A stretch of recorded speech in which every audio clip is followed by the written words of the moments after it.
Ашық тәрбие сағатымыздың мақсаты оқушылар сендерге 1 мамыр Қазақстан халықтар бірлігі күні мерекесі екенін айтып жеткізу, сонымен қатар ынтымаққа, достыққа, өз отанын сүюге, қорғауға, көп ұлтты халқымыздың тыныштығы мен бірлігін нығайтуға атсалысатын азамат болуға тәрбиелеу. Сонымен қатар оқушылар бірлік ынтымақтастық туралы түсініктерді кеңейту. Ортақ мекен жер шары, төбемізде бір аспан, барлық ұлттың баласы достығымыз жарасқан. Ортақ бізге бір отан, еңбек ортақ, жыр ортақ. Ортақ бізге барлығы, байлықтың ең үлкені халықтар достығы дей отырып оқушылар бүгінгі тәрбие сабағымызды бастаймыз.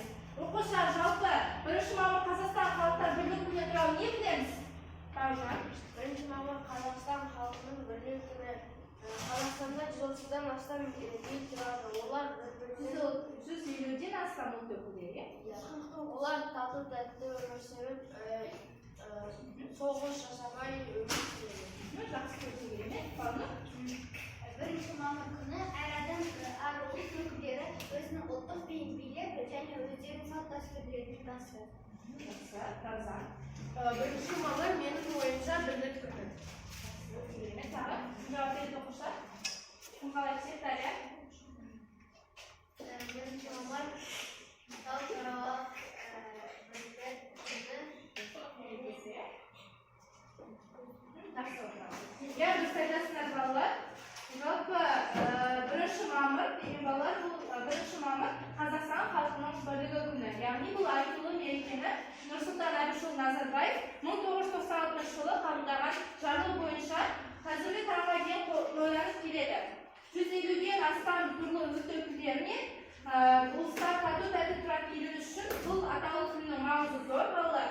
Сонымен қатар 1995 жылы құрылған Қазақстан халықтар ассамблеясы 1995 жылы құрылды. Және де сондықтан да, яғни біз ынтымақ пен бірлігі жарасқан, татулықтың тірегі болған Қазақстанда барлық ұлт өкілдері 1 мамырды ерекше атап өтеді екен, балалар. Атап өтейік, яғни 1 мамыр халықаралық еңбекшілер, яғни бірлік және ынтымақ күні әлемнің 140 елінде аталып өтеді екен, оқушылар. Балалар, жалпы қазір бөліс қойсақ, әрбір партадан бір ұл бала ортаға шықса. Халеп, Батыр, Ерлан. Үшеуі ортаға шықса. Жалпы Халеп, мына қарындашты алып, сен сындырып көш барды. Еді Батыр. Ерлан. Не үшін сындырған тұрсыңдар бұны? Потому что ол бәрі жиналған достар. Мысалы, бөлек берсем.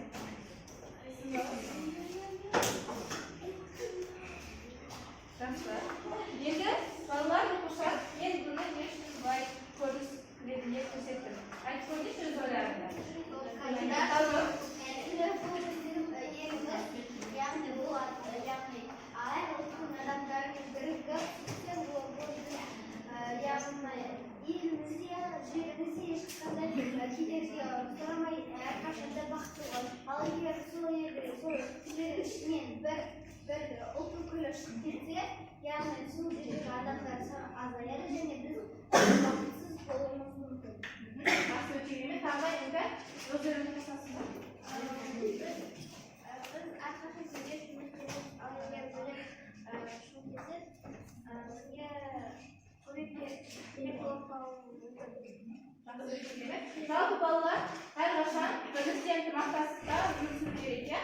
Соның ішінде мысалы біреу шығып кетсе, яғни біреу соғыс ашса, барлық елдің ынтымағы, бірлігі бұзылады деген. Мағынада ғой бұл балалар.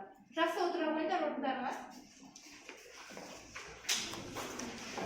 Енді келесі балалар, біз бірлік, достық, ынтымақ туралы өлең мақалдарды айтсақ. Қанекей, кім айтқысы келеді? Бауыржаннан бастайық. Түлкі санам, біз бір үйде тұрамыз, қалған ата бабадан бірлікті асыл мұрамыз. Жақсы жейді, Рамзан. Құс қанатымен, ер досымен. Жақсы Балнұр. Әрқашан дос білеміз, ажырамыз.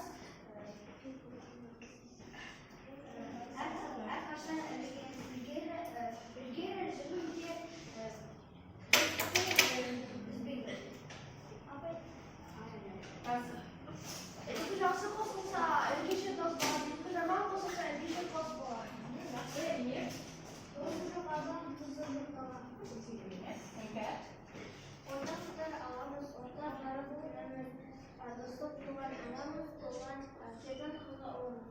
ko'pchiligini Ataslar. Dostlar, bərimiz yarasıdır, əlimiz nasıl saxlayırız? Atın koşkanımızı. Bunlar taxtağa qarasaq, bu taxtada yəni yeni belgisi tur, qarandaş var. Sonuna kadar.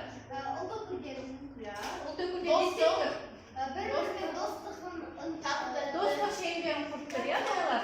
Жалпы 6-7 yaşın dostluğu. Ya. Sizlerge balalar ben bir sıra koyayım. Жалпы ақ көгершін yani. Bu kөгершін ненің мағынасын біледі. Мағына. Балалар көш. Ол көгершін ол әр аққаса, яғни басқа ұлт өкілдерінің бір-біріне тату болуы және сол көп ұлт өкілдер бақытты болсын деп сол ақ көгершін болады. Және сол әр адам сол яғни сол бізде аспанда ақ көгершіндер, көк көгершіндер ұшып жүрген ол сол әр қазақтың яғни ұлт өкілдерінің сол бірлігін Жалпы балалар көгершін дегенді көргенсіздер ме өмірде? Иә. Қандай болады? Ақ болады, иә. Оны көбінесе, мысалы, қай жерде көрдіңдер сендер?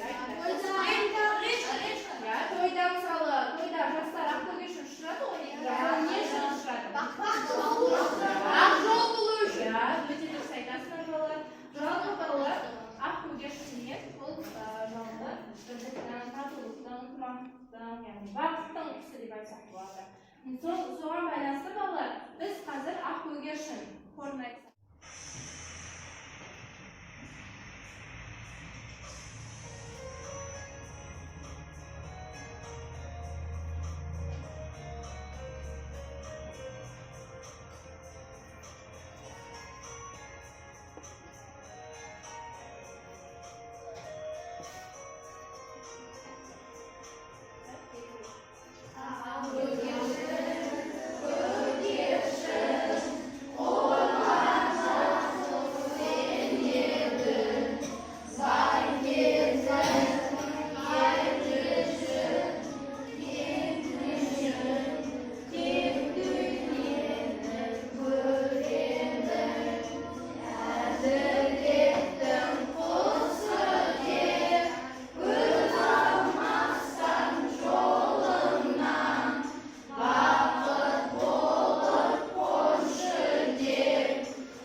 ішті ел озады деген халық мақалы біздің де елге қарап айтылған деп айтсақ та болады балалар. Жалпы 1 мамыр халықаралық бірлік берекесі атты ашық тәрбие сағатымыз осымен аяқталды балалар. Көңіл қойып тыңдағандарыңызға көптен көп рахмет.